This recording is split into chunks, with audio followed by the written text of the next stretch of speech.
The following has been approved for all audiences by the editor. Thank you for choosing Practical Distributism. The basic premise of distributism is that both economics and politics are subjects of ethics because both exist to serve the common good. This is different than the usual conservative and liberal dichotomy. Distributism is economics as though families matter. This podcast is an audio version of the main site at practicaldistributism.blogspot.com. If you like this content, please subscribe, like, and share. Now, on to the article. Get Woke, Go Broke? By David W. Cooney, published on the 7th of October, 2021.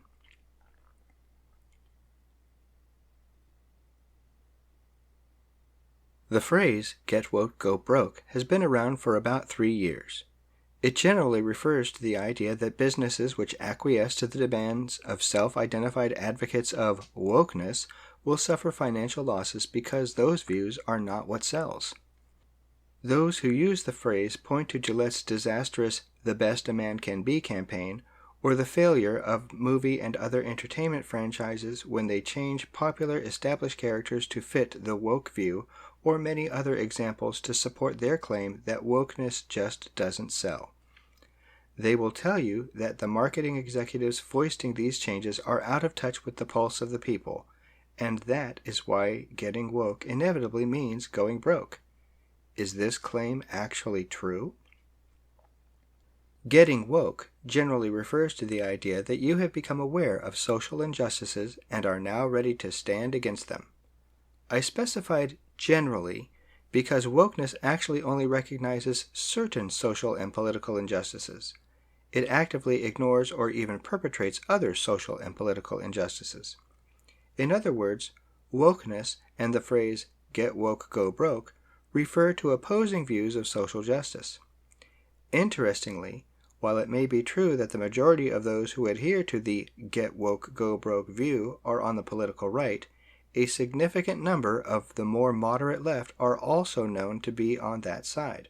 So there is no strict political divide between the two sides. Since those who say "get woke, go broke" include a wider range of views, you might assume the claim that getting woke will indeed mean going broke. However, we need to look further at the demographics of the opposing sides. Most of the moderate liberals who oppose wokeness seem to typically be in their mid-30s or older. Yes, you can cite hard liberals like Bill Maher and moderate liberals like Tim Pool on this side, but how many younger people on the political left are actively opposing wokeness? While it may be true that the younger marketing executives who drive changes towards wokeness in business are in a social bubble, it can also be argued that those saying "get woke, go broke" are in a bubble of their own. I believe these young marketing executives are looking at something their opponents are failing to see.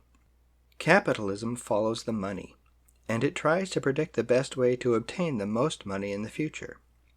Today's young workers were yesterday's college students and will soon be tomorrow's primary spenders. I believe colleges have been indoctrinating students into woke ideology for a long time. In other words, a significant majority of Generation X and Millennials are woke, and they will soon be the market companies will need to please. Therefore, it may be the case that, in a marketing sense, these companies are guilty of nothing more than being too early in their campaigns. Even that might not be true. It could be the case that they are deliberately sacrificing today's non-woke market to get in early on the emerging woke market. The problem with having an economic system that is divorced from ethics and morality is that it must follow something. Capitalists readily admit what that something is for capitalism: money. Therefore, it doesn't matter if the claims of the woke are right or wrong, or if they uphold the common good or are a public ill. Capitalism and its marketing methods will adopt whatever view is the most profitable. Some companies seem to be looking a few years ahead and deciding the most profitable side is that of the woke. Critics may argue that they do not represent American values, but they are failing to see the two flaws in that argument. Not only are American values clearly changing, but capitalism only adheres to values according to how much profit will be made by doing so. In other words, capitalism never actually had any national or cultural values. The only thing it ever truly serves is money and its pursuit. When commercials waved the national flag and promoted national and cultural pride, or said proudly made in insert country name here, it was only because that was determined to be the most profitable thing to do at the time. How did we get to this point? As a distributist, I am neither conservative nor liberal in my political views. However, since distributists only comprise a small minority of society, we need to look to those two views to examine how our society got to this point. Conservatives will claim it is because the news, education, and entertainment industries have been taken over by liberals or leftists, including many socialists, who indoctrinate our children in school and the public in general through education, biased news reporting, and the underlying message of our entertainment industries. There is an element of truth to this observation, but it doesn't really explain how they were able to accomplish all of this. In my view, the blame for that is mainly the conservatives themselves. It was the conservatives who failed to learn the lessons of recent history. Every socialist regime that has arisen in the last century has employed the same tactics of taking over education, news, and entertainment and ensuring that only one point of view could be presented. Taking control of educational institutions was always a high priority because the socialists knew that they might not be able to change the minds of adults, but that they could use schools to indoctrinate children to believe things contrary to their parents' beliefs and values. Conservative capitalists knew that liberals and socialists were infiltrating all of these areas in our societies. We know they knew it because they have spent decades complaining about it, yet they did nothing significant to resist it. It is reasonable to ask why. Why didn't they, in the early days of this infiltration, make sure that they maintained a significant representation among the teachers, professors, and educational governing boards so that these places would not become places of liberal indoctrination? Why, when it was clear that these places were becoming places of liberal indoctrination, did they continue to send their children to these institutions from kindergarten all the way through college? It seems baffling until you remember one thing. Capitalism always follows the money. Conservatives didn't become teachers, professors, news reporters, or entertainers because those professions, despite having a huge influence on society and its values, don't pay very well for most who enter them. While conservatives focused on getting high-paying careers, liberals focused on these other professions.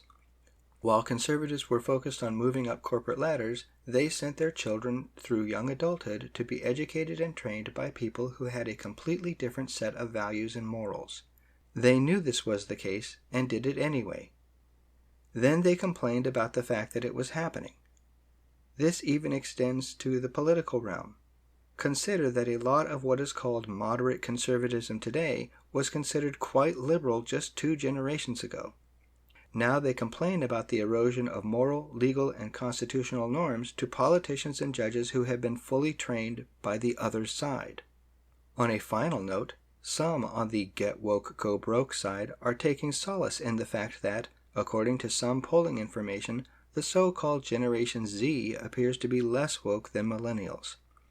I think this is mainly because Generation Z is getting hit by the accusations millennials are making against society without the college indoctrination that the millennials went through. However, Generation Z is now in or about to enter college where their indoctrination can be completed, so that may change. Additionally, the news has also revealed that advocates of wokeness are moving beyond institutions of higher education and are now teaching wokeness to society's children through the lens of critical race theory. Is conservative capitalism philosophically armed to confront this and provide a solution? I don't think so. Even if they get onto the school boards, the backbone of the educational institutions, teachers and educational administrators, are clearly ready and willing to undermine efforts to change their plans. While the conservative capitalists may successfully revolt and come up with a parallel economy and maybe even a parallel education system, it won't last unless they can make their educational careers truly profitable. Capitalism generally relies on a market system that is believed to be separate from ethics. Its only real god is money. Therefore, it is most likely that any capitalist educational system will try to provide education at a low cost. This means that, just like our current educational model, it will become more centralized and won't provide a very good wage. Within a few generations, they will find it difficult to attract teachers who agree with their views because those who agree with their views will be seeking higher paying careers. Therefore, the cycle is likely to start all over again. This is why we need a return to localism in economic and political life, including more localism in educational institutions and how they are funded and managed and who gets to pick the educators. How can this be accomplished? As I have often said, we are actually talking about a fundamental shift in how we view society. It is a shift at a philosophical level that can only be accomplished if we share distributist ideas with others who are dissatisfied with the status quo.